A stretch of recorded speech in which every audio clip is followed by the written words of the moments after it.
What's up, everybody? Tim Stoddard with StodzyMedia.com. This is episode 45. Welcome to Stodzyland. Today, I'm going to be talking about personalizing your brand.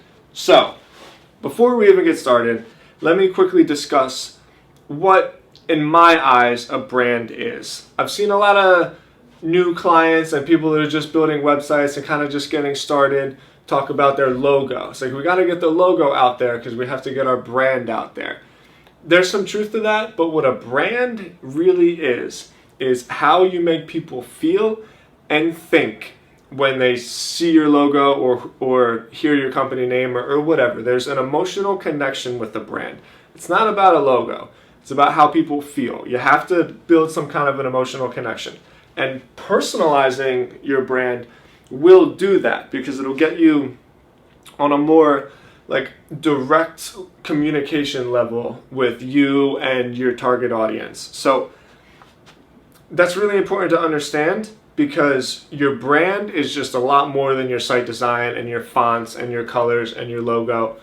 Your brand is just emotion. It's all about emotion. So what we're going to be talking about today has a lot to do with sparking and triggering emotion in your target audience. So let's get started.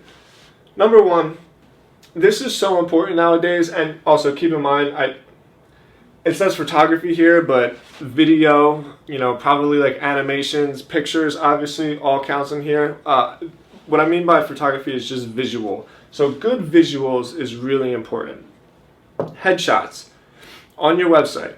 People like to see faces. Human beings are just naturally drawn to faces. It's why babies know how to look people in the eye when they're newborns. You have to show your face. You have to do that because you're gonna convey some level of trust. Even like really corporate websites, I highly recommend having like a staff page. At the very least, show a picture of your CEO or your president or whatever so that people can put a connection there.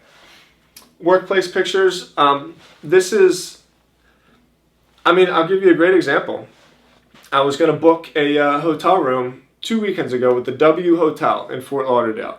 And I was looking at the different suites and none of the pictures showed images of the bathrooms. And to me, that's kind of important. I don't have a bathtub in my house. And so I thought it'd be nice to have a really big bathtub and be able to hang out in there. But there was no pictures of it. And because of that, I didn't book the room.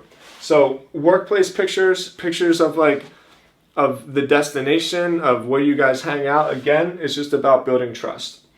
Candid pictures. With social media, this is more important than ever. Candid pictures kind of show that you're down to earth. So Chris Ducker does this really well. I can put the website in the description of the blog and the YouTube video. But his Instagram is just a lot of him speaking directly with people that attend, his seminars, with other industry experts that he hangs out with, and going out to dinner with new people. So just showing that you're just a regular person that hangs out with people and goes out to dinner and does regular things, that's going to play a big role as well. Okay. Number two, I'm going to try to explain this as simply as possible. I highly recommend after this video you do some more research on it because this concept right here can completely change your whole marketing strategy. We can basically substitute marketing with storytelling. They're really the same thing. To tell stories is the best way to get people emotionally engaged in your company. And if you're not a really good writer, the hero's journey is a great place to start. So the hero's journey is Star Wars, every Star Wars movie, Avatar, every Disney movie you've ever seen, the Iliad, the Odyssey, every Marvel superheroes story or movie you've ever seen. This is all kind of following the same basic concept. So I'll go through it quickly and then I'll explain how it applies to selling products and services. Your hero starts off in an ordinary world. Think Tatooine. Call to adventure, refusal to the call, meeting the mentor. So think Obi-Wan Kenobi. He meets his mentor and he crosses that threshold from his regular boring life or her regular boring life into this new world of excitement and adventure. So he tests allies and enemies, trying to figure out who's who. Think Han Solo. And then there's the approach, there's the battle, and there's the reward. So think destroying the Death Star, right? And then all in here, that's where like the excitement happens. That's the plot.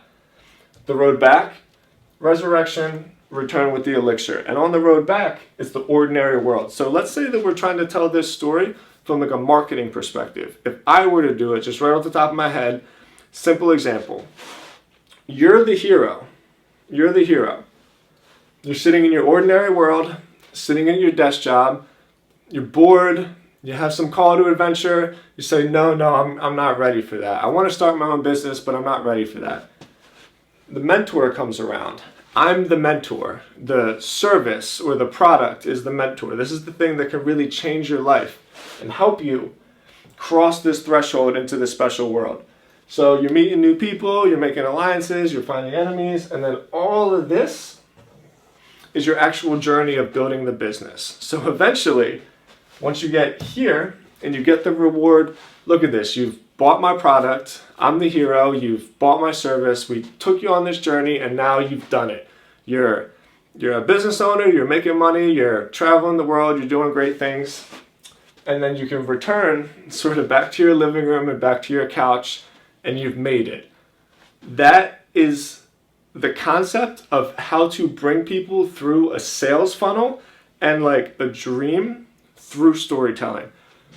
Please research this because it's difficult to kind of explain in like a 10-minute video, but this whole method of telling stories and painting a picture of like what your product and your service can do for somebody is just super, super effective. Number 3, be conversational.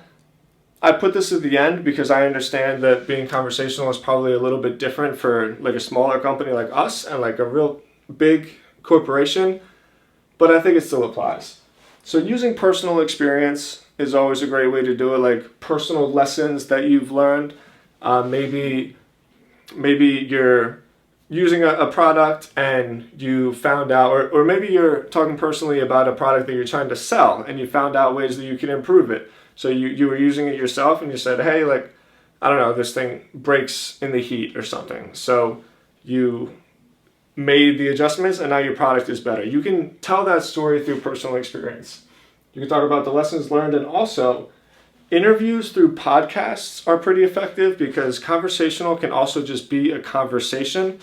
This is a really great way to build an audience. Podcasting is bigger than it's ever been, and interviews play a key role. So, any questions, guys? As always, this one is like really important. I know that it seems just kind of like surface level, but personalizing your brand is really, really in depth. There's a lot to it, and it's just the difference between whether somebody sees your product or service and buys your product or service, because personalizing your brand is going to develop trust. And unless somebody trusts you, they're not going to give you their money. Right down here, tim@stodzy.com. Email me with any questions, any comments.